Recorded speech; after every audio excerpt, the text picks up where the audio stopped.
Hello everyone, last lecture में हमने complete किया था स्ट्रेट लाइंस में लाइंस की इक्वेशन देखी थी किस तरह से दिखते हैं डिफरेंट कंडीशंस में। जब स्लोप दिया है, पॉइंट दिया है या दोनों पॉइंट फॉर्म है तब कैसे कैसे लिखेंगे। और आज जो है हम स्टार्ट करेंगे एंगल बिटवीन टू लाइंस, दो लाइंस के बीच में एंगल कैसे लिखते हैं वहां से स्टार्ट करेंगे, ठीक है।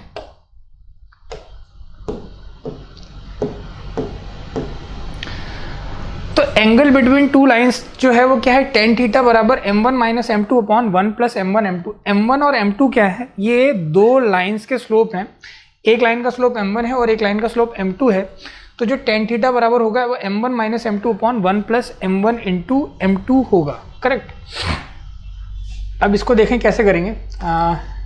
जैसे मैं अगर ये ड्रॉ करता हूँ, मान लो ये एक लाइन है हमारी और एक लाइन ये है, दिस इज लाइन L1। मैं अगर इनके नाम दे दूं, मान लेते हैं ये लाइन जो है वो L1 है और ये लाइन जो है वो L2 है, करेक्ट,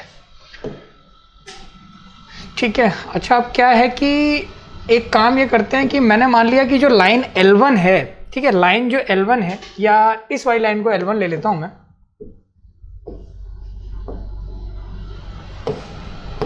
ठीक है, दिस इज लाइन L1 और ये लाइन L2 है, ठीक। तो जो लाइन L1 है ये जो x की पॉजिटिव डायरेक्शन के साथ एंगल बना रही है दैट इज अल्फा 1, और जो लाइन L2 है ये x की पॉजिटिव के साथ जो एंगल बना रही है ये अल्फा 2 है, ठीक है। ये अल्फा 1 है, ये अल्फा 2 है, ये लाइन L1 और ये L2 है।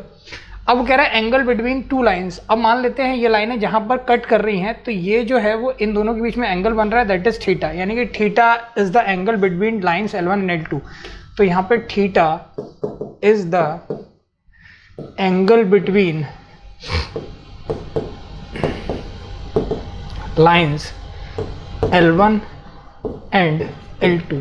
जो लाइन्स L1 और L2 हैं इनके बीच का जो एंगल है दैट इज थीटा।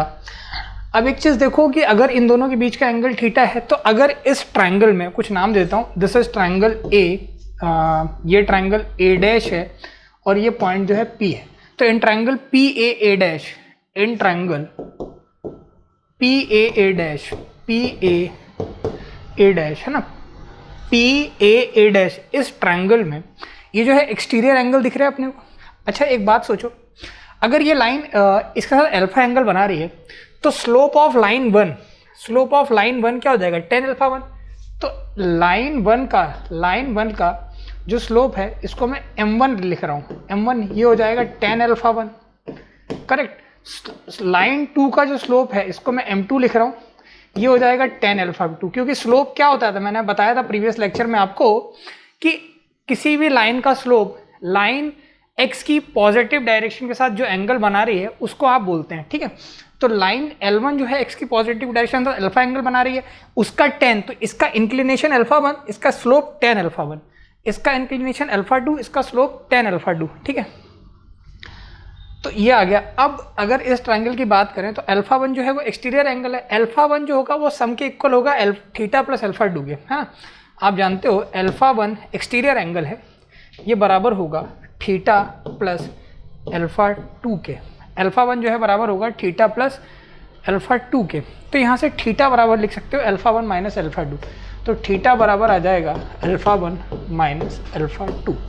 दोनों तरफ टेन ले लेते हैं तो ये हो जाएगा टेन थीटा, ये बराबर आ जाएगा टेन अल्फा माइनस अल्फा 2। अब फॉर्मूला अप्लाई करें तो ये हो जाएगा टेन थीटा बराबर tan A minus tan B. Formula पता है अपने को, फॉर्मूला क्या होता है, tan A minus tan B upon one plus tan A tan B. तो ये हो जाएगा tan A minus tan B upon 1 plus tan alpha 1 into tan alpha 2। अब इसको हम बेसिकली, अच्छा मान लेते हैं, इसको हम मॉड में लिख रहे हैं। रीज़न क्या है मॉड में लिखने का, देखो भाई ये अल्फा 1 अल्फा 2 है, मान लेते हैं ये अल्फा 2 है ये अल्फा 1 है, तो उस केस में क्या हो जाएगा, m2 माइनस m1 आ जाएगा, ठीक है। तो हमें ये चीज़, इसको हम मॉड में ले रहे हैं, टेन थीटा बराबर ये आ जाएगा मॉडुलस ऑफ टेन अल्फा 1 क्या है, यहाँ से देखो टेन अल्फा 1 क्या है, m1 है, तो ये हो जाएगा modulus m1 minus m2 upon 1 plus m1 into m2। This is the derivation for angle between two lines, ठीक है। तो दो लाइन्स के बीच में जो बनने वाला एंगल है that is tan theta, and tan theta is equals to mod m1 minus m2 upon 1 plus m1 into m2, ठीक है। नोट करें तो यहाँ पर एक चीज़ ये लिखें, ठीक। इंपॉर्टेंट बात क्या है कि अगर दो लाइन्स L1 एंड L2 हैं तो उनके बीच का एंगल अगर जहाँ पर वो इंटरसेक्ट करेंगी, मान लेते हैं वो एंगल थीटा है, तो ten theta is modulus of m1 minus m2 upon 1 plus m1 into m2। तो ठीक है, नोट करें।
जहाँ पर क्या लिखोगे आप, है ना, m1 जो है वो क्या है, slope of line L1, slope of line L1, m2 क्या है, स्लोप ऑफ लाइन L2, ठीक है, and theta angle between lines.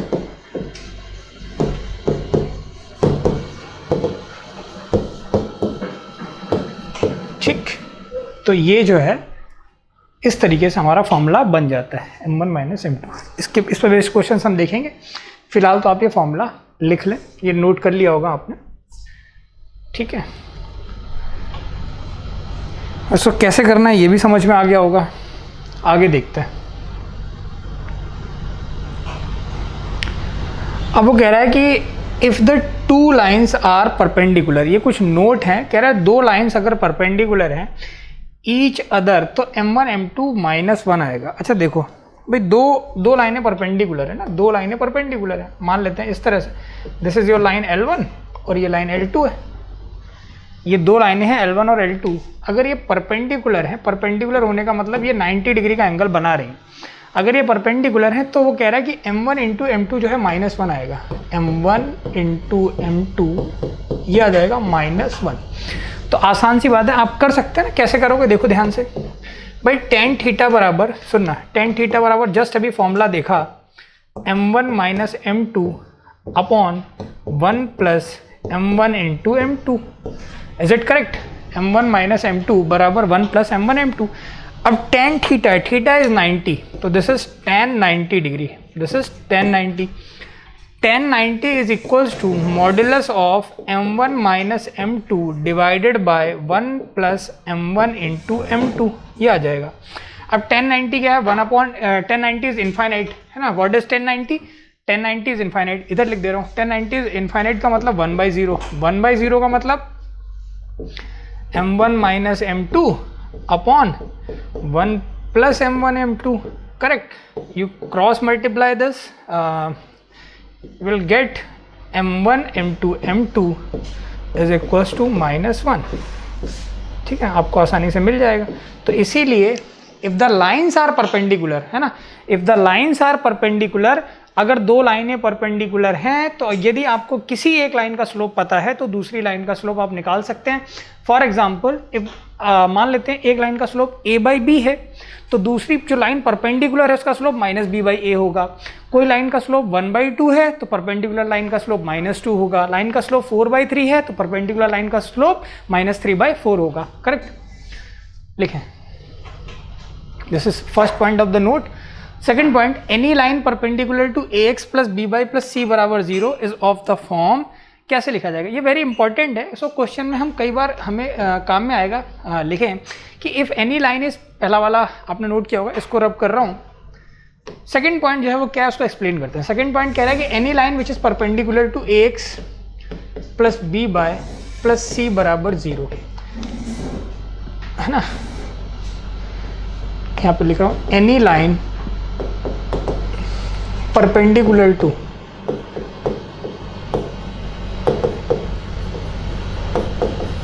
अगर कोई लाइन इसके परपेंडिकुलर, अब देखो इसका स्लोप अगर आपसे पूछूं तो इसका स्लोप जो आएगा वो आएगा माइनस का a बाई बी। तो माइनस का a बाई बी है तो अगली लाइन का स्लोप क्या आना चाहिए, b बाई ए आना चाहिए। तो b बाई ए आने के लिए क्या लिखूं, bx minus A by plus के लिख दूं तो चलेगा। क्या लिख दें, bx minus A by plus के, तो ये हो जाएगा bx minus A by plus के। क्योंकि परपेंडिकुलर लाइन है तो ये चीज़ तो चेंज होगी, तो हम डायरेक्टली इस तरह से लिख सकते हैं, ठीक है। अगर ये लाइन पता है तो इसके परपेंडिकुलर लाइन को ऐसे लिखा जाएगा।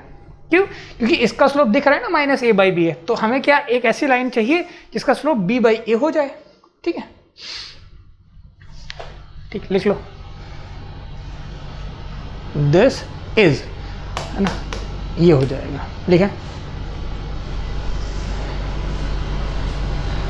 And what is third point, third point देखें, if two lines are parallel m1 बराबर m2 हो जाएगा। बिल्कुल सही बात है भाई, दो लाइनें अगर पैरेलल हैं,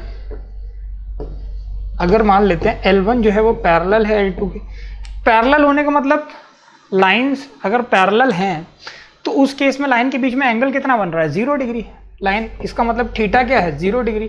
थीटा 0 होने का मतलब क्या फॉर्मूला, tan 0 बराबर m1 minus m2 upon 1 plus m1 m2, ऐसा ही कुछ।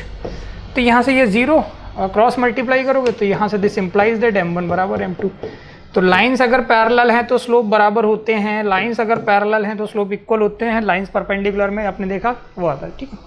सिंपल सा प्रूफ है, एक एक लाइन के नोट करें।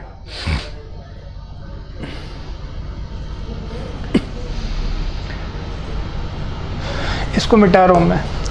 अगला पॉइंट देखते हैं, what is the fourth point. Fourth point क्या कह रहा है, any line which is parallel to ax plus B Y plus C बराबर 0 इज द फॉर्म। अब अगर लाइन पैरेलल है तो स्लोप बराबर होंगे तो केवल कांस्टेंट चेंज कर देंगे। तो फोर्थ पॉइंट जैसे परपेंडिकुलर में लिखना आना चाहिए वैसे पैरेलल में, any line parallel to, any line parallel to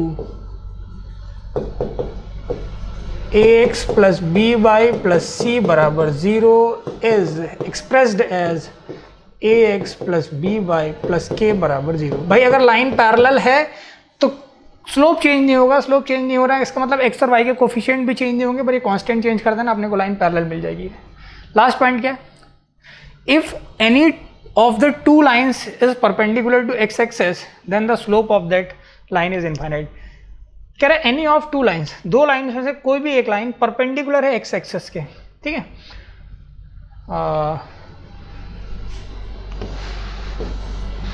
ये लाइन है which is perpendicular to x-axis. This line is perpendicular to x-axis. So if the line is perpendicular to x-axis, अगर perpendicular है x-axis के तो slope कितना होगा, क्यों भाई, स्लोप ये लाइन है, ठीक है।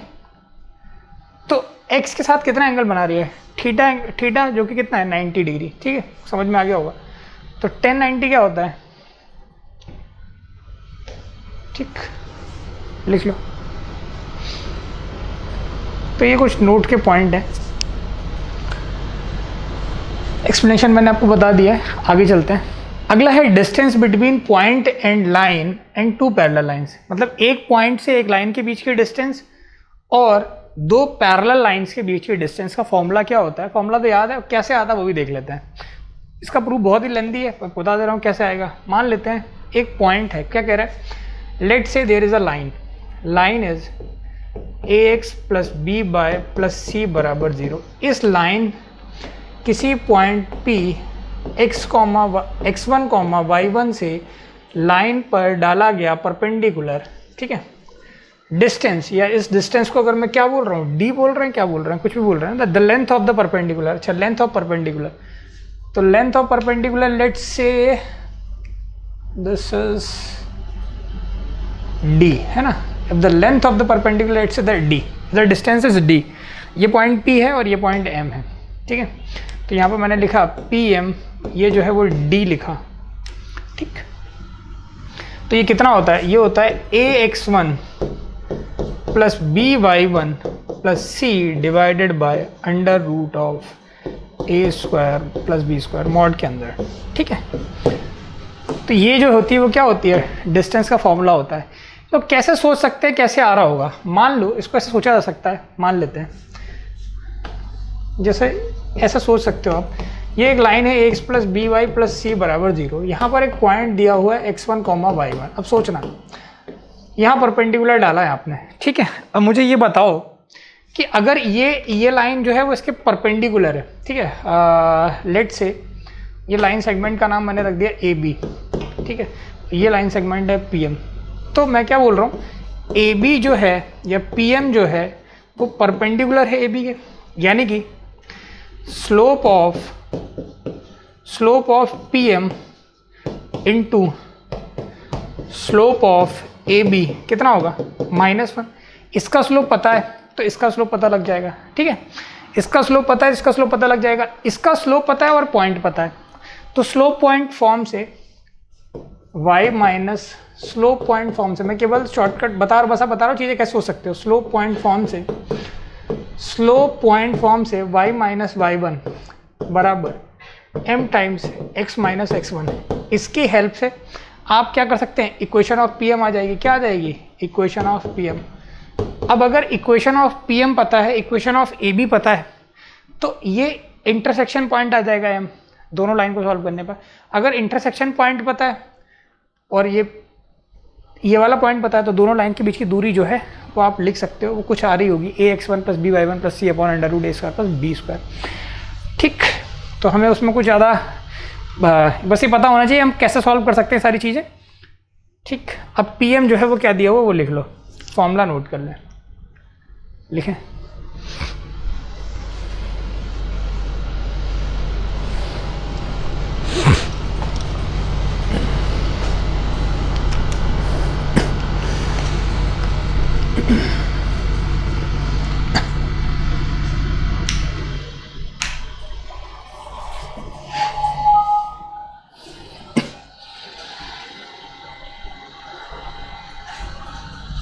ठीक है।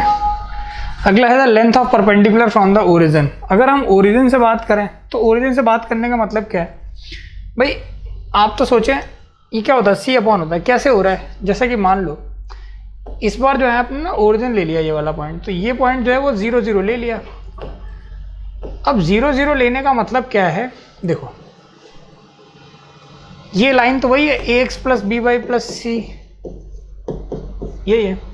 अब जब हमने देखा था प्रीवियस वाला केस, तो प्रीवियस वाले केस में हो क्या रहा था, ये पॉइंट X1 Y1 था, क्या था X1 Y1, तो यहाँ AX1 plus BY1 plus C आ रहा था।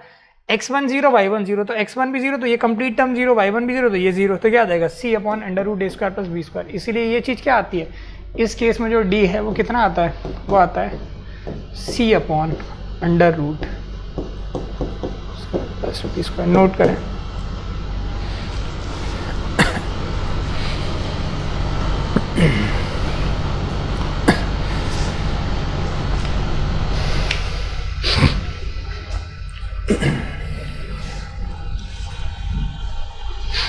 अगला है distance between two parallel lines. अगर हम दो पैरेलल लाइंस के बीच की बात करें, अब मान लेते हैं पैरेलल लाइंस हैं, जो L1 है और मैं बोल रहा हूँ L1 जो है वो पैरेलल है L2 के, तो L1 की जो इक्वेशन है वो क्या है, AX plus BY plus C1 बराबर 0।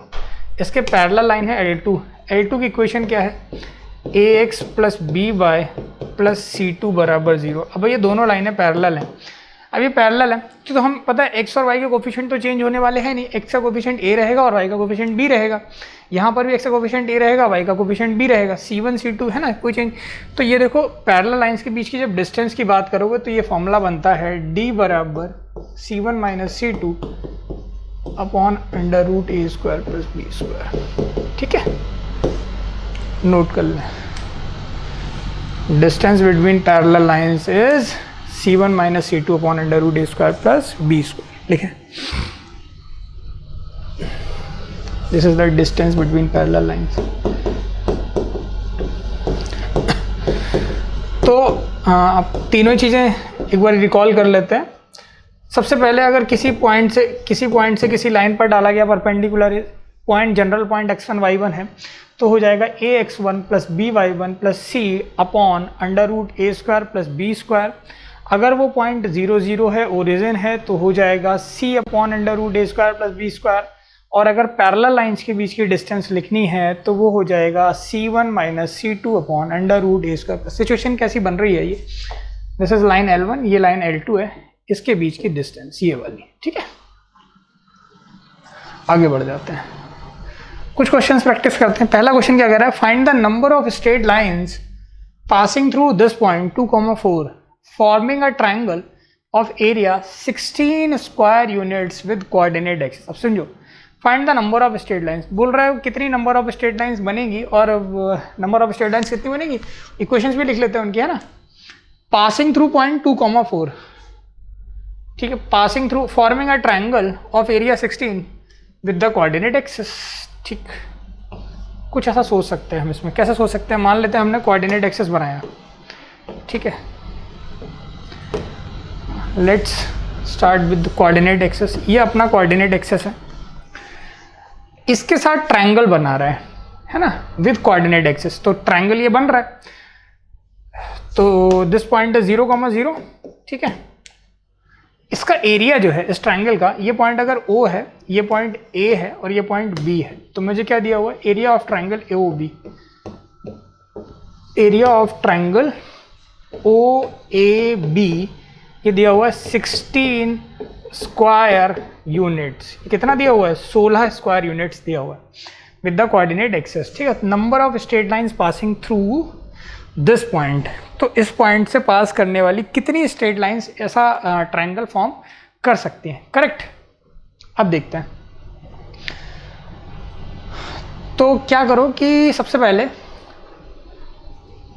ये जो पॉइंट है ना, ये जो पॉइंट है, ये पॉइंट देखो कहाँ दिया हुआ है, ये पॉइंट दिया हुआ है अपने को। एक तो हम इसको दो तरीके से सोच सकते हैं, पहला तरीका क्या है कि हम इसको इंटरसेप्ट फॉर्म से सोचें।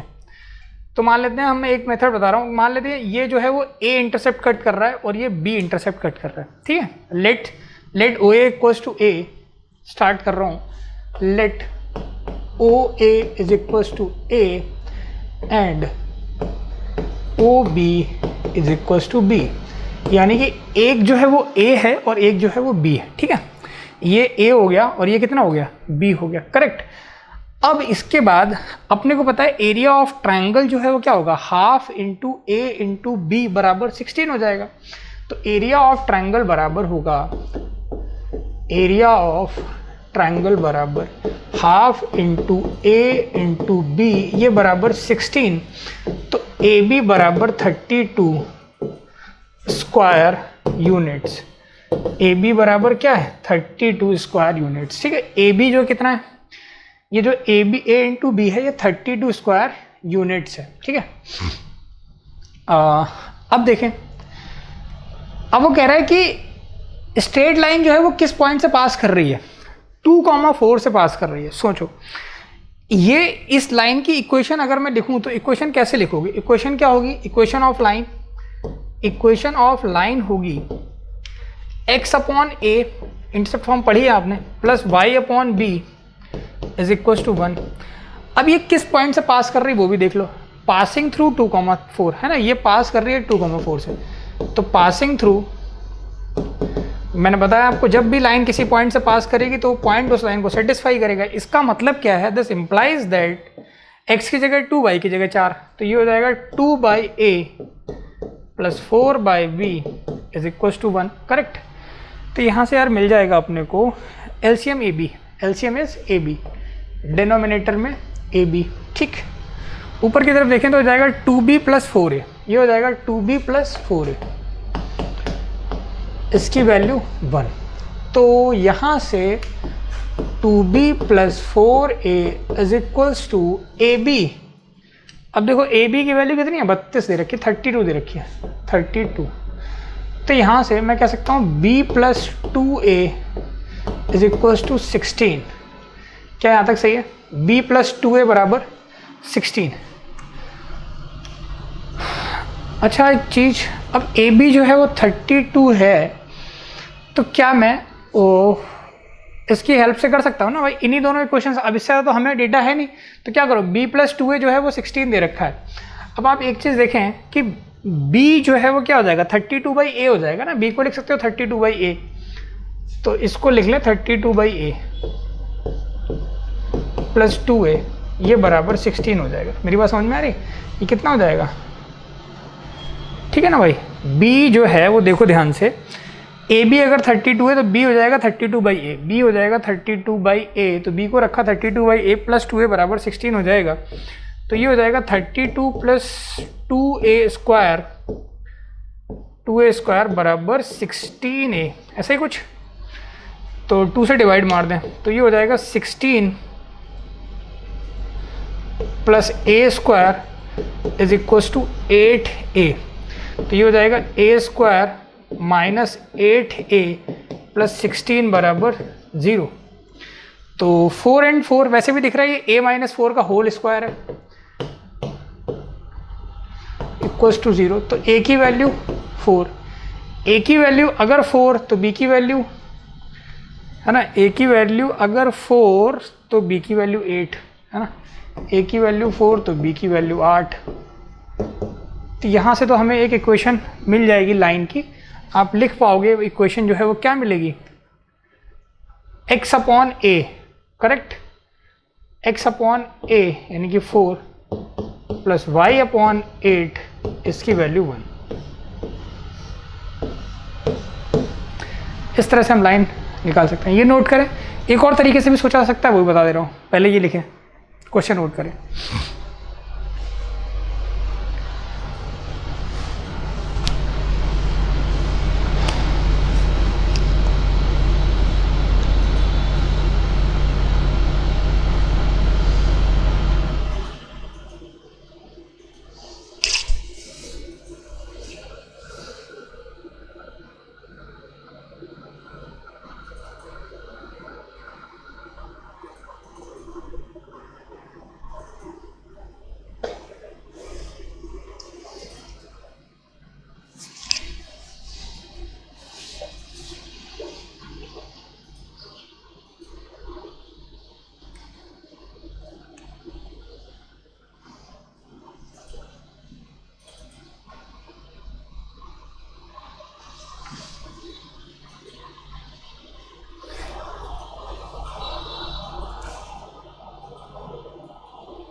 ठीक है, अब इसमें एक चीज़ देख लीजिएगा कि इसमें सिचुएशन जो है ना वो इस तरह से भी बन सकती है एक।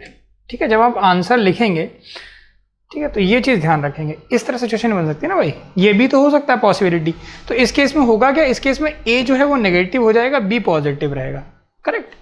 तो वो भी एक आपके आंसर में आ जाएगा। ठीक है, निकालोगे इसी तरीके से। तो एक तो मैंने लिख दिया, बाकी आप कर लोगे, करेक्ट। अच्छा, वो उसने ये चीज़ बोली है कि 2,4 से पास कर रही है ना, तो 2,4 से पास कर रही है तो करा दो ना भाई। मान लेते हैं लाइन के नीचे होगी, इस तरह से भी हो सकती है ना। जैसे ज़रूरी नहीं है हमेशा ये इंटरसेक्शन से ही पास करे। मेरे कहने का मतलब जो मैं समझाना चाह रहा हूँ वो आप समझ गए होगे। कोई भी लाइन ऐसे हो सकती है वो 2,4 से पास कर रही हो, करेक्ट, तो कुछ ना कुछ इंटरसेप्ट कट कर जाएगी। तो वाला पार्ट आप कर लेंगे। अगला क्वेश्चन क्या कह रहा है कि if 3,-4 and -6,5 are the extremities of a diagonal of a parallelogram and 2,1 is its third vertex, then its fourth vertex निकालना है। मान लेते हैं किसी पैरेललोग्राम में आप कोई पैरेललोग्राम दिया हुआ है, ये तो आप ऑप्शन से भी देख के कर सकते हैं इस तरह के प्रॉब्लम्स। पैरेललोग्राम दिया हुआ है, मान लो ये पैरेललोग्राम दिया हुआ है,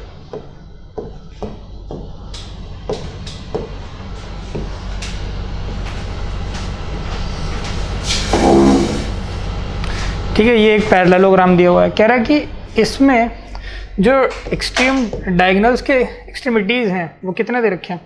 तो डायगोनल ए, ये सी, ये बी और ये डी, कुछ ऐसा हमने मान लिया पैरेललोग्राम। अब अगर ये डायगोनल है, ये डायगोनल मैंने लिया, ये पॉइंट मैंने कंसीडर किया 3, -4, ये पॉइंट मैंने कंसीडर किया है -6,5, तो 2,1 द थर्ड वर्टेक्स, तो मान लेते हैं लेट से कि बी जो है वो 2,1 है, फोर्थ वर्टेक्स जो है वो फाइंड आउट करना है। तो अगर ये वर्टेक्स फाइंड आउट करना है, इजी सा क्वेश्चन है भाई। आप तो ना कहीं हो सकता है, देखो या तो ए बी, पॉसिबिलिटी क्या क्या है, या तो ये पॉइंट 2,1 या यहाँ हो सकता है या यहाँ होगा, और तो कोई पॉसिबिलिटी नहीं है। मान लेते हैं मैंने ए बी लेके चला, तो ए बी का स्लोप देख लो कितना आ रहा है, ये आएगा -5 आ जाएगा, -5 आ रहा है, तो ए बी का स्लोप -5 आ रहा है, तो ए बी का जो स्लोप होगा वो सी डी के स्लोप के बराबर होगा। भाई स्लोप ऑफ ए बी जो है वो किसके बराबर होगा, स्लोप ऑफ सी डी के। अच्छा ये पॉइंट -6,5 है, ऑप्शन चेक करो, तो अगर देखने से दिख रहा है कि अगर मैं ये वाला पॉइंट लूँ -5,0, तो देखो 5 -0 5 और -6 + 5 कितना हो जाएगा, -1, तो -5 आ रहा है ना, तो करेक्ट है। तो मेरे हिसाब से ऑप्शन क्या हो जाएगा, डी हो जाएगा। ठीक, लिख डालो। ये बस बेसिक से क्वेश्चन है आपको समझने के लिए कि क्वेश्चन क्या कहना चाह रहा है। जो छोटे छोटे पॉइंट हैं पहले हम ये क्लियर कर लेते हैं, फिर हम आगे कुछ अच्छी प्रॉब्लम्स डिस्कस करेंगे। ठीक है, तो पैरेललोग्राम का जो कॉन्सेप्ट है वो क्या है, पैरेललोग्राम में कॉन्सेप्ट क्या है भाई, अगर दे रखा है, मान लेते हैं पैरेललोग्राम ये है, अब ये क्या है, ये पैरेललोग्राम अगर है तो स्लोप ऑफ ए बी जो होगा ना वो किसके बराबर होगा भाई, स्लोप ऑफ ए बी ये इक्वल होगा slope of D C D के, और स्लोप ऑफ ए डी बराबर होगा स्लोप ऑफ बी सी के।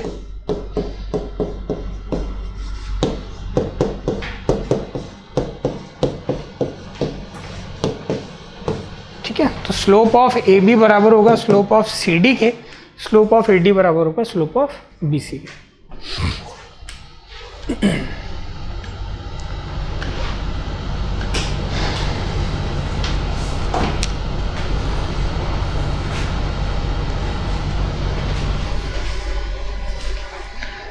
अगला क्वेश्चन करते हैं उसके बाद। देखो अगला क्वेश्चन क्या कह रहा है, द रेशियो इन विच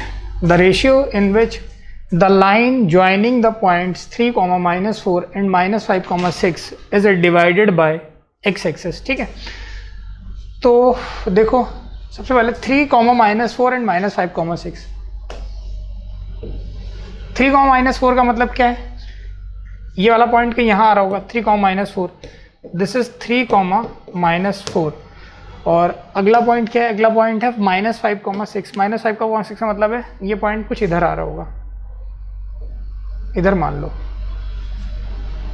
यहाँ, दिस इज -5, 6। ठीक, अब वो कह रहा है कि ये जो लाइन सेगमेंट है, इनको मिलाने से जो लाइन सेगमेंट बनेगा ये कुछ इस तरह से, ये पॉइंट यहाँ उठा के रख दे रहा हूँ मैं। ठीक है, तो ये लाइन सेगमेंट, इस लाइन सेगमेंट को एक्स एक्सिस जो है, ये एक्स एक्सिस रहा, तो वो कह रहा है ये एक्स एक्सिस इस लाइन सेगमेंट को किसी रेशियो में डिवाइड कर रहा है। मान लेते हैं एक्स एक्सिस कौन सा, ये, तो ये पॉइंट जो है मैंने माना this point is A, this point is B, this is point P, और ये इसको डिवाइड कर रहा है के रेशियो 1 में, किसमें, के रेशियो 1 में। ठीक है, मैंने मान लिया ये इसको डिवाइड कर रहा है के रेशियो 1 में। ठीक, अब देखो अगर ये पॉइंट P, बहुत छोटा सा कॉन्सेप्ट इसमें भी यूज हो रहा है डिवीजन का ही, कि अगर मान लेते हैं पॉइंट P कहाँ लाई कर रहा है, एक्स एक्सिस पे, पॉइंट P कहाँ लाई कर रहा है, एक्स एक्सिस पे, और एक्स एक्सिस पे जो पॉइंट होगा उसका वाई कोऑर्डिनेट 0 होगा। वाई कोऑर्डिनेट 0 का मतलब ये वाला पॉइंट जो है P, ये पॉइंट जो है P, इसको आप लिख सकते हो, इस वाले पॉइंट को P पॉइंट यहाँ P पॉइंट को लिख सकते हैं हम α, 0। क्यों, लेट P पॉइंट जो है वो क्या हो जाएगा, α, 0। क्यों हो जाएगा, क्योंकि इस पर x तो होगा पर y 0 होगा। अच्छा, P अगर α, 0 है तो एक्स्ट्रा y के लिए हम देख लेते हैं हमें क्या निकालना है। तो देखो y के लिए 0 बराबर क्या होता है भाई, अपने को देखा ना, y बराबर अगर हम बात करें डिवीज़न की, सेक्शन फॉर्मूला लगाएं, इंटरनल डिवीज़न की अगर हम बात करें, इंटरनल डिवीज़न, तो इंटरनल डिवीज़न में जो y का कोऑर्डिनेट लिखते हो कैसे लिखते हो, m1/2 + m2/1 upon m1 plus m2। अगर रेशियो m1 प्लस m2 होता है, ये जनरल फॉर्मूला लिखा मैंने। अब आपके केस में y कितना है 0, m1 तो तुमने माना है k, तो k इंटू y2, देखो y2 क्या होगा k into y2, k into -4, k into -4 plus m2 क्या है 1 और y1 क्या है, y1 क्या है 6, ठीक है ना, divided by m1 plus m2 यानी कि k प्लस 1, कुछ ऐसा। क्रॉस मल्टीप्लाई करो वो 0 में कन्वर्ट हो जाएगा, तो -4k प्लस 6 बराबर 0, 4k बराबर 6। दिस implies that 2k बराबर 3, implies that k बाय 1 बराबर 3/2, ठीक है ना। तो जो 3 रेशियो के 2 के रेशियो में आ रहा है, यानी कि k रेशियो 1 क्या आ रहा है, यह आ रहा है 3/2, यही आंसर है। देख लो कोई ऑप्शन अगर ऐसा दिया है तो ये सी ऑप्शन करेक्ट है ना, 3/2 में आ जाए। लिख लें, क्वेश्चन नोट कर लें।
ठीक है, अगला क्वेश्चन करते हैं। क्या कह रहा है, the circum centre of a triangle with vertices. एक ट्राइंगल के एक वर्टाइसेस दे रखे हैं, ठीक है। तो ट्राइंगल राइट एंगल दिख रहा है। ट्राइंगल कैसा दिख रहा है, राइट एंगल, क्यों, क्योंकि वर्टाइसेस क्या है, ये मान लेते हैं, ये पॉइंट देखो 0 0 दे रखा है, पॉइंट क्या दिया हुआ है 0 0। नेक्स्ट बना देता हूँ, इधर देख लो, ठीक है।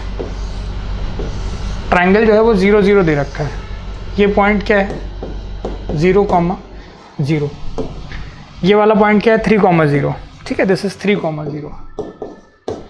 ये वाला पॉइंट क्या है 0, 4। तो इसका मतलब ट्राइंगल जो है वो राइट एंगल है, राइट एंगल ट्राइंगल हो गया ना, राइट एंगल ट्राइंगल है। और अगर ट्राइंगल राइट एंगल्ड है, इसका मतलब किसके बारे में बात कर रहा है, बात कर रहा है सर्कम सेंटर की। तो आपको पता है कि circumcentre of a right angle triangle lies on the midpoint of the hypotenuse, पता है ना। Circumcentre of a right angle triangle हमने बता दिया था। तो we know circumcentre of right angle triangle, circumcentre of right angle triangle lies on midpoint of hypotenuse।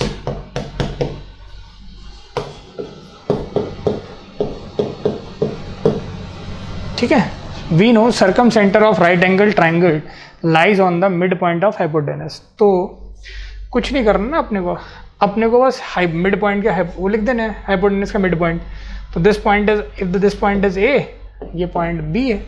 तो देखो ये पॉइंट को ना मैं क्या मान लेता हूँ, इसका मिड पॉइंट जो है पी मान लेता हूँ। तो पी के कोऑर्डिनेट एक्स, वाई ले लेते हैं।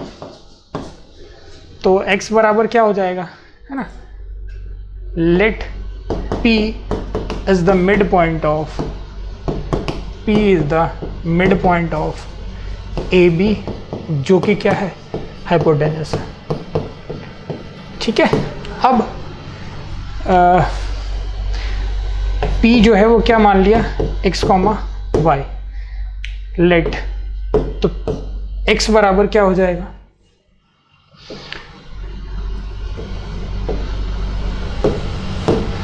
x बराबर हो जाएगा 0 + 3/2 कॉमा y बराबर हो जाएगा 4 + 0/2। दिस मीन्स x, y ये हो जाएगा 3/2, 2। ठीक है, ये अपना आंसर है। तो ऑप्शन सी जो है वो करेक्ट है, नोट करें।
ठीक है, आगे चलते हैं। अगला कह रहा है midpoints of the sides of a triangle are 5, 0, 5, 12 and 0, 12 then orthocentre of this triangle.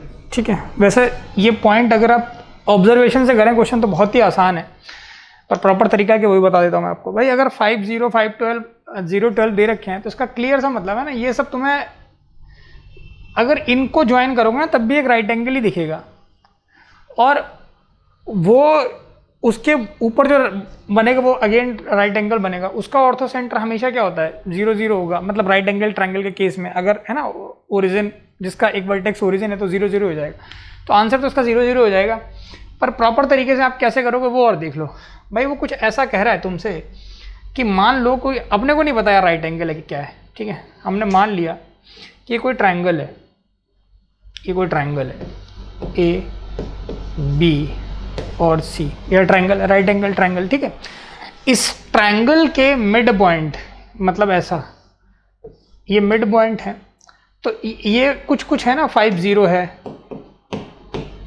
ये 5, 12 है, ये 0, 12 है, जो भी है ना, इस तरह से सिचुएशन दे रखी है।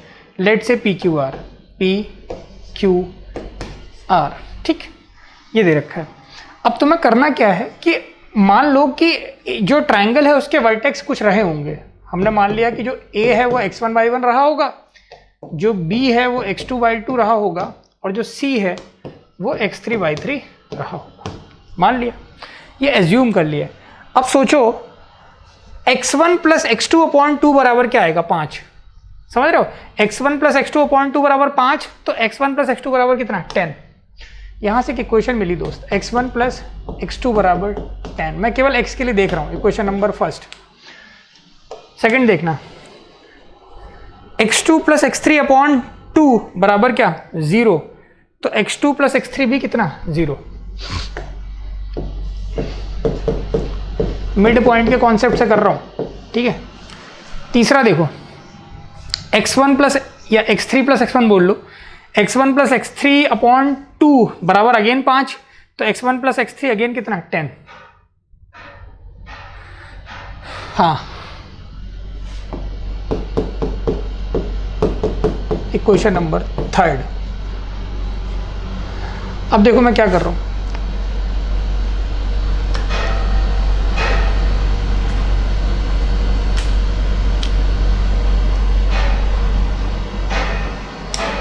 वन माइनस टू करो, 1 - 2 करोगे तो क्या हो जाएगा, x2 x2 कटा x1 - x3 10, ठीक है, ये आ जाएगा। अब इसमें क्या कर दो, +3 कर दो, 3 जोड़ोगे तो क्या हो जाएगा, ठीक है। मैं समझ रहे हो मैं क्या कर रहा हूँ, ये क्वेश्चन आ गई, इसमें +3 कर रहा हूँ, +3 का मतलब ये, तो x1 + x3, x1 - x3, x3 से कट गया तो 2x1 बराबर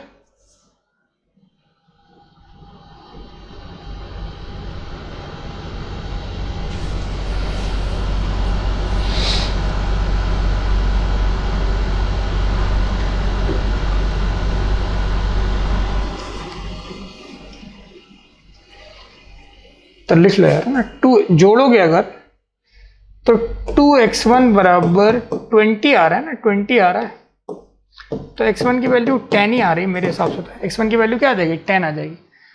अगर x1 की वैल्यू 10 आ रही है तो क्या मैं x3 निकाल सकता हूँ, बिल्कुल, या x1 की वैल्यू अगर 10 आ रही है तो x2 0 आ जाएगा, x1 की वैल्यू 10 आ रही है इसका मतलब है कि x2 0 है।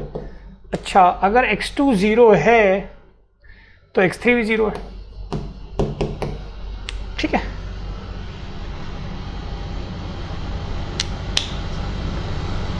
करेक्ट है ना, ये आ जाएगा। तो यानी कि x1 x2 x3 पता लग गया। सेम फॉर y के लिए कर रहे हैं, सिमिलरली फॉर y, तो सिमिलरली लिखने की जरूरत नहीं है। नाउ फॉर y के लिए देख लो, तो y के लिए अगर हम सॉल्व करें तो y के लिए कहानी क्या बनेगी, देखना जरा। y1 + y2/2 बराबर 0, तो y1 + y2 बराबर 0, y1 + y2 बराबर 0, इक्वेशन नंबर 4। आगे बढ़ जाओ, y2 + y3/2 बराबर 12, तो y2 + y3 बराबर 24, ठीक है। y2 + y3 बराबर 24, इक्वेशन नंबर 5। और आगे बढ़ जाते हैं, y3 + y1/2 बराबर 12, तो वही y3 + y1 अगेन 24, तो y3 + y1 is again 24। This is equation number 6, ठीक है। और वो देख लेना अपना सॉल्यूशन तीनों जगह सेटिस्फाई कर रहा है कि नहीं कर रहा है, ठीक है, वो चेक कर लेना। अब इसमें भी सेम तरीके से सॉल्व करें। मान लो यार मैं घटा रहा हूँ ना, 5 - 6 कर रहा हूँ, तो क्या आएगा, 5 - 6 करेंगे तो y2 - y1 आ जाएगा, ठीक है। तो 5 - 6 कर लेते हैं पहले, 5 - 6, 5 में से 6 घटाओ, कितना बचा, y3 - y3 कट गया, तो y2 - y1 बराबर 0, तो क्या आएगा, y2 - y1 बराबर 0, ये आ रहा है y2 - y1 बराबर 0, ये हो गया। और देखें, इसमें 4 जोड़ दो, +4 कर दो, +4 है ना, 4 प्लस कर दें तो चौथी प्लस करेंगे तो क्या होगा, y2 - y1 0 है, यहाँ पर क्या है, y1 + y2 भी 0 है, तो इसका मतलब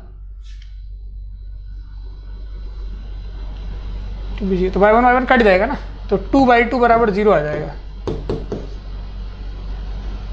तो y2 बराबर 0, तो y2 बराबर अगर 0 आया, ठीक है, तो y2 0 आया तो y1 भी 0 है, y2 0 है इसका मतलब y1 भी 0 है, और y2 y1 अगर दोनों 0 हैं,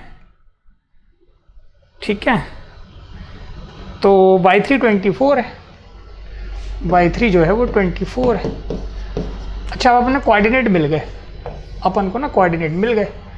मान लो ट्रायंगल कुछ इस तरीके से रहा होगा, x1 y1 देख लो कितना आ रहा है, x1 y1 देखो जरा, x1 कितना 10, y1 कितना, x1 कितना 10, y1 कितना 0, तो 10 0 लिख लेते हैं ना, 10 0, ठीक है। दूसरा देखो x2 y2 कितना, x2 0 y2 0, x2 0 y2 0, 0, 0। तीसरा देख लेते हैं, x3 0 y3 24। अच्छा, ये जो है ना, ये अपने आप में, ठीक, ये जो ट्रायंगल मिल रहा है, अब तुमसे पूछी गई थी कहानी कि इसका ऑर्थो सेंटर बताओ। जरा एक बार ध्यान से सोचो कि इसके बीच की दूरी कितनी, 10, करेक्ट है यार। अगर मैं तुमसे पूछूं इसके बीच की दूरी कितनी, 24, ठीक है, 24 का स्क्वायर प्लस 10 का स्क्वायर, है ना, ऐसे कुछ,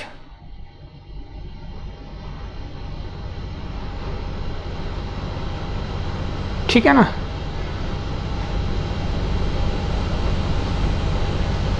हाँ, और इसके बीच की दूरी कितनी आएगी? ये आएगी 24। ठीक है, देख रहे हो ना, 24 का स्क्वायर प्लस 10 का स्क्वायर, ये चीज़ मिल रही है कि नहीं मिल रही? तो यानी कि इसमें से एक बेस है और ये एक्चुअल में कंडीशन कुछ अगर ध्यान से देखोगे तो कुछ ऐसा बन रहा है। ये 0 0, एक पॉइंट ये आ रहा है, एक ये आ रहा है, यानी कि राइट एंगल ट्रायंगल बन रहा है। और राइट एंगल ट्रायंगल यानी कि this is a right angle triangle.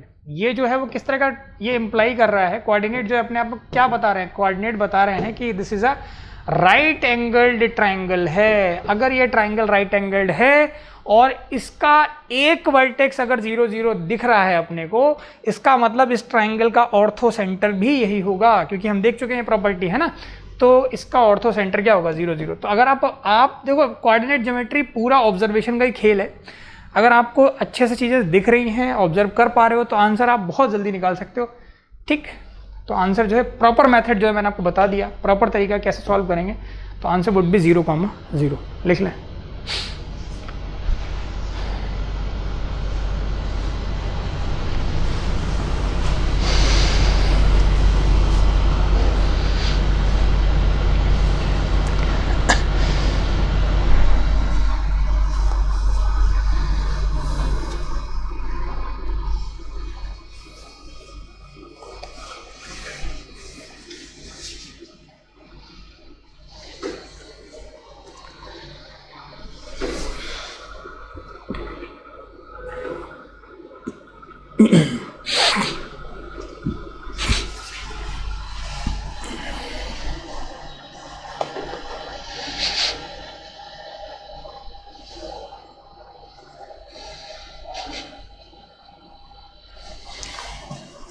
ठीक है, so orthocentre is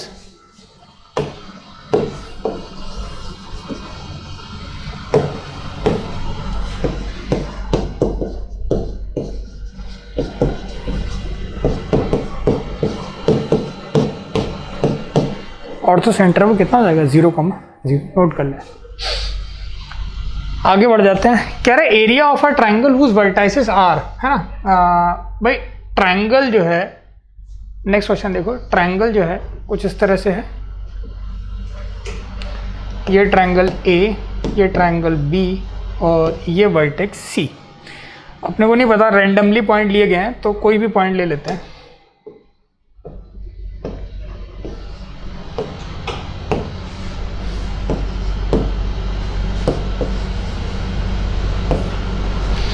A is A cos theta B sin theta,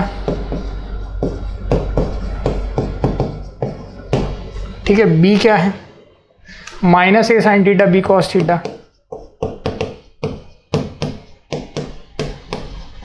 C point क्या है? Minus A cos theta minus B sin theta। ऐसे ही कुछ point है। अब वो कह रहा है ये एक ट्रायंगल के वर्टेक्स दे रखे हैं, इसका एरिया जो है वो अपने को निकालना है। तो एरिया देखो कितना होगा, area of triangle is equal to half, ये डिटर्मिनेंट, ये क्या है? डिटर्मिनेंट क्या है? क्या होता है एरिया? x1 y1 1, तो x1 y1 is what? This है ना, x1 y1 1। तो a cos theta b sin theta 1, a cos theta b sin theta 1, ठीक है। डिटर्मिनेंट ऐसा पढ़ा है आपने। और देखें x2 y2 1 minus a sin theta b cos theta and 1,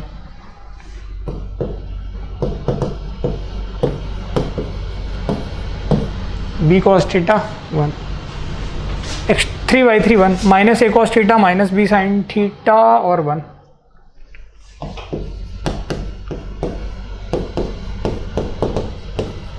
ठीक है। ऐसा ये हो जाएगा। अब देखें, या तो तुम्हारे डायरेक्ट एक्सपेंड करना शुरू कर दो, डिटर्मिनेंट को डायरेक्ट एक्सपेंड करना शुरू कर दो।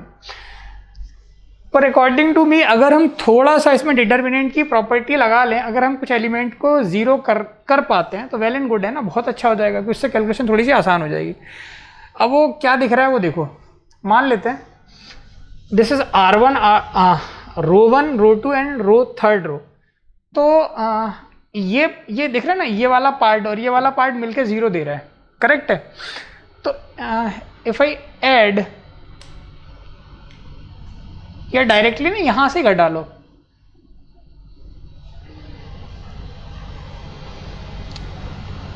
R2 को लिख दो, ठीक है, लिख दो। R1 को रिप्लेस कर देते हैं, R1 या R2 को रिप्लेस कर लो R2 माइनस R1 से, और R3 को रिप्लेस कर लो R3 माइनस R2 से, ठीक है, ऐसा। और मैंने बताया था ये वाली डिटर्मिनेंट की जो प्रॉपर्टी होती है, तो वन रो या वन कॉलम रिमेन्स अनचेंज, तीसरे में अप्लाई नहीं कर सकते, गलत हो जाएगा, ये ध्यान रखना। तो प्रॉपर्टी जो अप्लाई कर रहे हैं उसका तरीका भी याद होना चाहिए, 1/2 सब मॉड्यूलस के अंदर होता है, ये ध्यान रखना। अगर मैं R2 को रिप्लेस कर रहा हूँ, ये तो छोड़ दिया मैंने ऐसे ही, A cos theta, B sin theta, और ये 1, करेक्ट। अच्छा, R2 को रिप्लेस किया R2 माइनस R1 से, R2 माइनस R1 का मतलब minus A sin theta minus A cos theta, तो ये हो जाएगा minus A sin theta minus A cos theta, correct. B cos theta minus B sin theta, B cos theta minus B sin theta, ठीक है। ये ध्यान रखना, ये सब अलग नहीं है, ये इधर का एलिमेंट है, ये सेंटर वाला एलिमेंट है, 1 माइनस 1 कितना है 0, स्पेस कम है इसलिए ऐसा लिख रहा हूँ। R3 को रिप्लेस किया R3 माइनस R2 से, minus A cos theta plus A sin theta हो जाएगा दोस्त, है ना, कितना हो जाएगा, माइनस का A cos थीटा प्लस का A sin थीटा, ठीक, ये आ गया। और देखो माइनस का B sin थीटा, और ये कितना हो जाएगा, R2 का हटाओगे तो माइनस का B cos थीटा, तो माइनस का B sin थीटा माइनस का B cos थीटा, माइनस का B sin थीटा माइनस का B cos थीटा, और अगेन ये टर्म कितना हो गया, 0 हो गया, ठीक है। तो ये जो है ना 1 माइनस 1 कितना हो गया, R3 को चेंज कर दिया, R2 को चेंज कर दिया। अब ऐसा फायदा क्या हुआ, जब दो इस जो कॉलम थर्ड है, कॉलम थर्ड के अबाउट अगर आप एक्सपेंड करें तो आपको केवल एक ही के लिए खोलना पड़ेगा, बाकी दोनों के लिए 0। तो मैं शुरुआत करता हूँ इससे एक्सपेंड करने की। तो डेल्टा बराबर जो ट्रायंगल का एरिया है वो कितना हो जाएगा, हाफ, देखो ध्यान से, ट्रायंगल का एरिया हो जाएगा हाफ, ब्रैकेट, ठीक। इसके अबाउट एक्सपेंड कर रहा हूँ, प्लस माइनस प्लस, तो 1 इंटू ये गया, ये गया, तो क्या हो जाएगा 1 इंटू ये छोड़ा, ये छोड़ा, ठीक है, this and this, this multiply by this, this multiply by this. एक बात सोचो, minus A sin theta minus A cos theta, क्या लिखा मैंने, minus A sin theta minus A cos theta, this multiplied with, ये मल्टीप्लाइड होगा minus B sin theta minus B cos theta,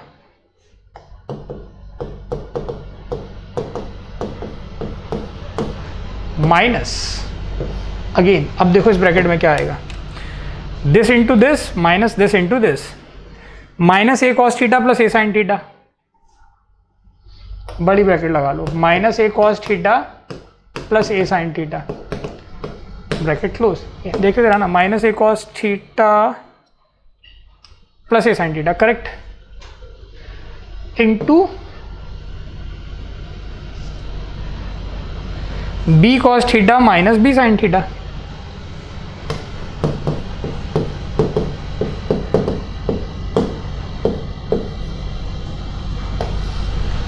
ये आएगा आपका। अब बाकी तो लिखने की ज़रूरत ही नहीं है ना, बाकी क्या है, ये भी 0 ये भी 0, खत्म कहानी। अब देखो डेल्टा बराबर कितना आएगा, हाफ, कैलकुलेटिव क्वेश्चन है ये, कैलकुलेटिव क्वेश्चन है थोड़ा सा,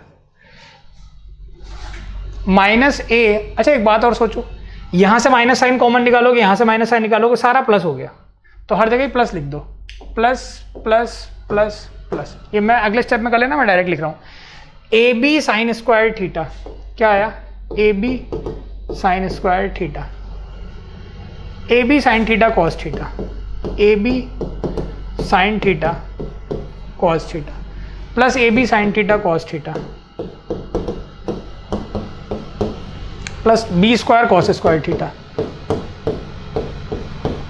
ये आ गया, माइनस ब्रैकेट, यहां मल्टीप्लाई करना पड़ेगा, minus AB cos square theta, ठीक है, plus A B sine theta cos theta,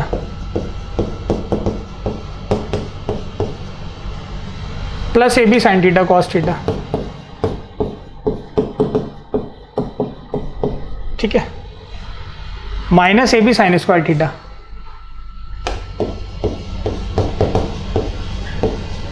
जरा अब देखो होगा क्या, ये A B cos square theta ये दिख रहा है,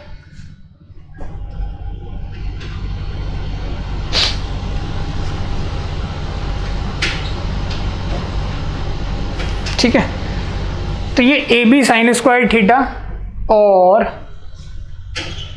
ये A B cos square theta होगा ऊपर, है ना, A B cos square theta होगा, यहाँ करेक्ट कर लो, this is A B cos square theta. अब देखो ये A B cos square theta और ये माइनस माइनस प्लस, तो A B cos square theta plus A B cos square theta, या ऐसा समझ लो A B sine square theta plus A B cos square theta, तो कितना आया, डेल्टा बराबर हाफ, ब्रैकेट के अंदर देखना, डायरेक्ट लिख रहा हूँ मैं, A B cos sine square theta plus A B cos square theta, कितना बचा, ए बी आ जाएगा क्योंकि ये और ये 1 हो जाएंगे, तो ये और ये वाला टर्म मैंने हटा दिया, ये ए बी साइन, ये देखो 2 A B sine theta cos theta, ठीक है ना, और ये वाला पार्ट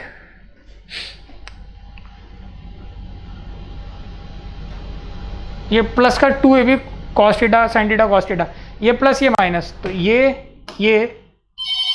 और ये सब cancel out, A B sine square theta और ये A B cos square theta, again क्या, प्लस ए बी, ठीक है, तो बराबर 2 A B upon 2, A B आ जाएगा, ए बी स्क्वायर यूनिट्स, ठीक है ना, तो एरिया जो है कितना आ जाएगा, A B square units, note कर ले,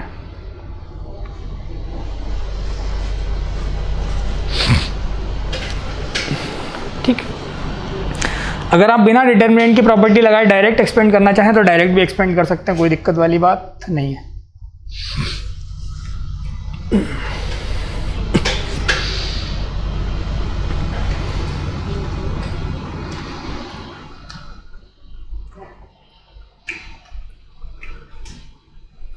ठीक, अगला क्वेश्चन देखते हैं क्या कह रहा है।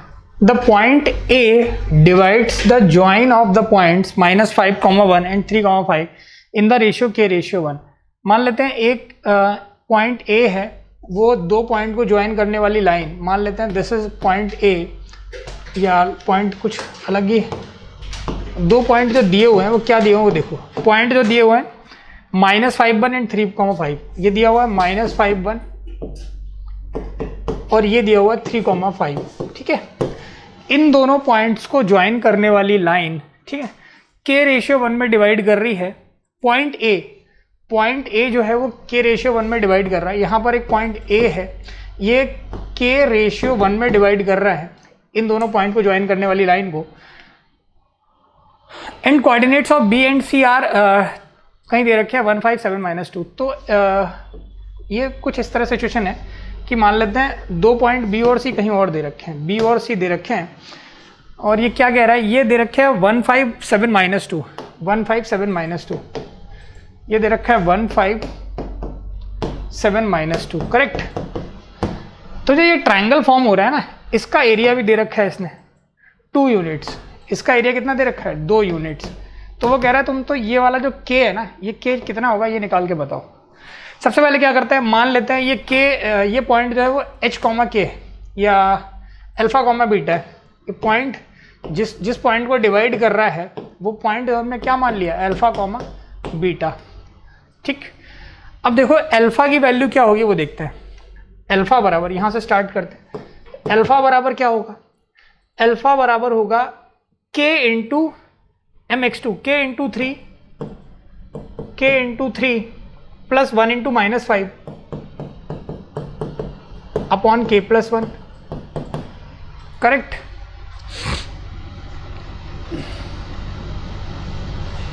और भी कुछ गिवन है इसमें, ठीक है। तो अल्फा जो है वो क्या दिया हुआ है,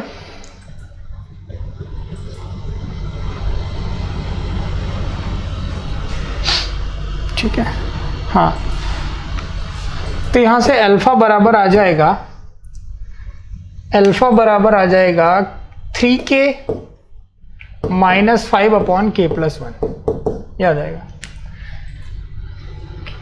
ठीक है, बीटा देखो क्या हो जाएगा, बीटा बराबर आ जाएगा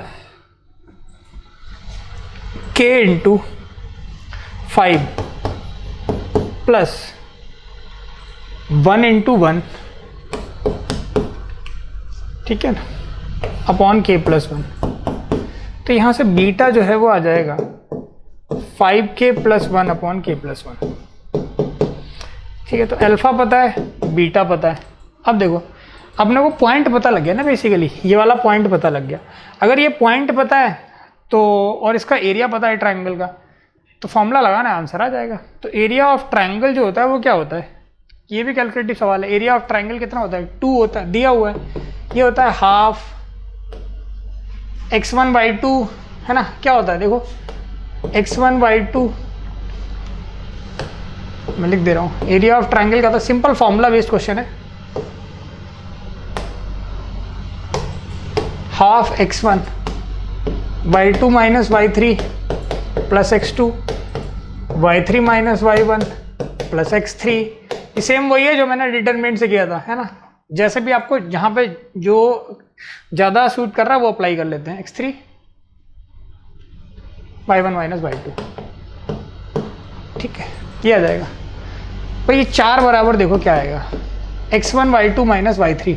अब सुनना मेरी बात, x1 × y2 माइनस y3। मान लो ये अल्फा बीटा यही तुम्हारा x1 है, दिस इज x1, ये y1।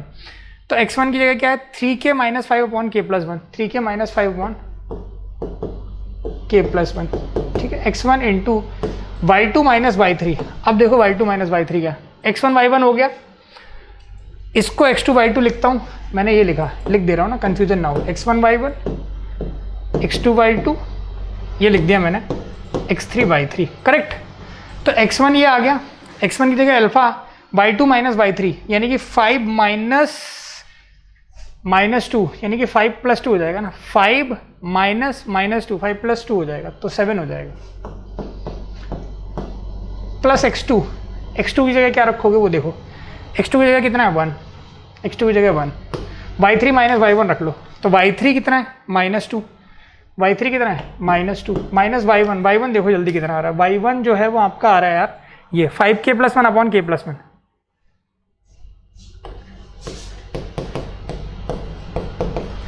Bracket close, plus x3 देखो कितना आ रहा है, x3 आ रहा है 7, y1 माइनस y2 कितना है, y1 माइनस y2, y1 कितना है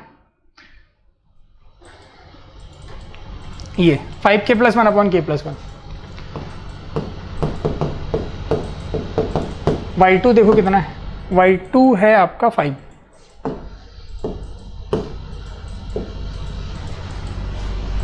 तो 4 बराबर सभी का, पहले इसको थोड़ा सिंप्लीफाई कर लेते हैं। तो ये देखो कितना आएगा, 7 3 21k माइनस 35, बस कैलकुलेशन चेक करते रहना कहीं मिस्टेक ना हो रही हो। प्लस ये कितना आ रहा है, माइनस का 2k, ब्रैकेट लगाया, माइनस का 2k माइनस का 2, माइनस का 2k माइनस का 2। अच्छा ये देखो माइनस का 5k माइनस का 1/k+1, सही है मेरे हिसाब से, ठीक है साहब।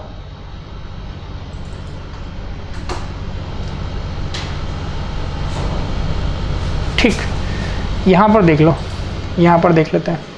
तो 7 × ये क्या आ रहा है k+1, इधर क्या आएगा 5k+1 माइनस 5k और -5, ऐसा कुछ आ जाएगा। ब्रैकेट बंद कर दो, k+1 जो ना हर जगह से एलसीएम लेके इधर भेज दो, तो ये हो जाएगा 4k + 4, ये बराबर, इधर क्या बचा 21k माइनस 35, ये -5k माइनस 2k कितना -7k, है ना। तो लिख दो माइनस का 7k -3, 5 के 5 को उड़ा दो, ठीक है साहब। ये हो जाएगा यार -4, 1 - 5 का मतलब -4, -4 -7 -28, ठीक है। यही आएगा, ये बचा, इसके अलावा कुछ नहीं बचा। अब सारे एक तरफ ले जाओ, कॉन्स्ट सारे के इधर ले आ रहा हूँ मैं, के इधर ला रहा हूँ, तो देखो बना कितना, कांस्टेंट सारे इधर एक तरफ, 4 + 35 ये आ गया कांस्टेंट, प्लस 3 + 28 ये बराबर कितना, 21 में से आ गया कितना, 14 बचा ना, 14, 21 - 7, 14, 14 - 4, 10 के,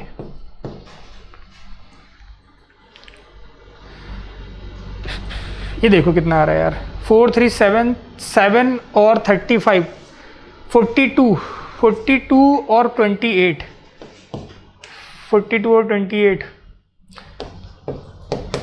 ऐसा लिख लो। इसके बराबर आएगा 8 2 10 कैरी 1 5 2 70 आ रहा है। तो के की वैल्यू 7 आ गई ना, यहाँ से के की वैल्यू क्या आ गई, 7 आ गई। लिख डालो ना, के की वैल्यू कितनी आ गई, 7 आ गई। लिखें, क्वेश्चन नोट करें, आंसर लिखें।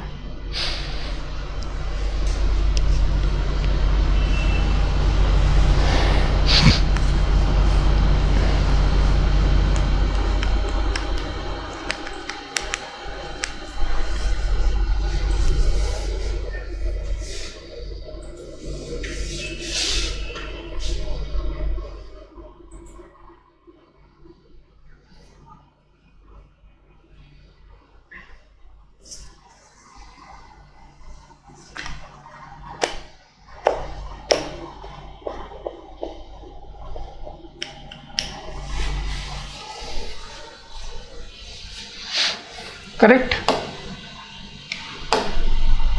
एक और क्वेश्चन है, देखते हैं क्या कह रहा है। The equation of a line cutting an intercept of 3 units on negative Y axis, negative Y axis पर, ठीक है, नेगेटिव वाई एक्सिस का मतलब यहाँ इधर कितना इंटरसेप्ट कट कर रही है, 3 यूनिट्स, यानी कि लाइन जो भी है वो ये 3 यूनिट्स का इंटरसेप्ट कट कर रही है नेगेटिव वाई एक्सिस पर, करेक्ट।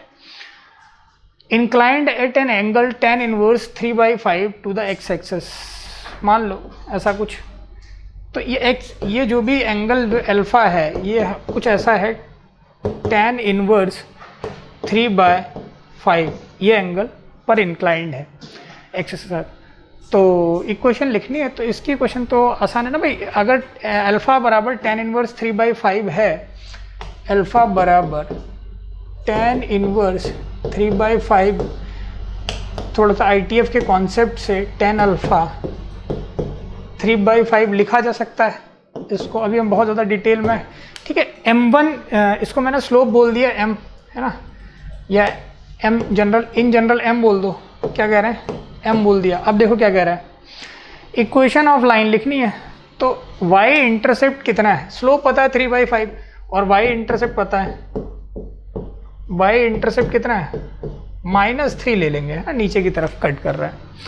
तो इक्वेशन ऑफ लाइन लिख सकते हैं सीधे y बराबर mx + c से, ठीक है, इक्वेशन ऑफ mx + c से, तो y बराबर क्या हो जाएगा, y बराबर m की जगह 3/5 x - 3 ऐसे कुछ आ जाएगा, लिख लोगे, ये तो आसान सा क्वेश्चन आप कर ही लोगे, ठीक है।